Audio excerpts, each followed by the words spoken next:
It's interesting you say without judgment, because I feel like when I'm moderating games for my own classes or just even these demonstrations, I feel like I'm quite judgy. You know? So do you really have no judgment? Like, are you kind of all entries are worthwhile, or do you reject stuff? Most of the time I do it without rejection. Depends on the class. There's been some classes where I have put that moderation in.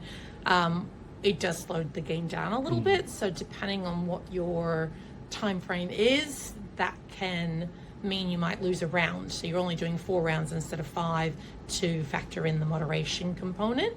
And depending on some of the kids in your class, you might think they're not the kids that are writing, you know, they're being silly or whatnot. And occasionally you do get the pop culture reference ones, or ones that really don't make sense in the context of the story.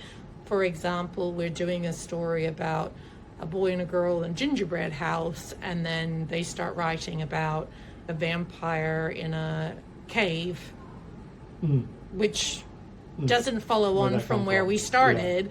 Yeah. So it's like they just decided they want to change the story and do this instead, and being able to exclude that and just highlighting why. But what will happen is often when the options come up, I'll go through the voting options and have a look and say, this one's really good. I can see lots of adjectives.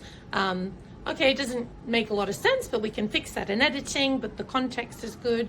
This one's not really complete. This one doesn't really make sense. And we have that discussion as we go through. Yeah. So often they won't vote for those ones. And as time progresses as well, they understand they don't want their story to be interrupted with a random component that makes no sense, because they know that means more work for them later when we go to the editing.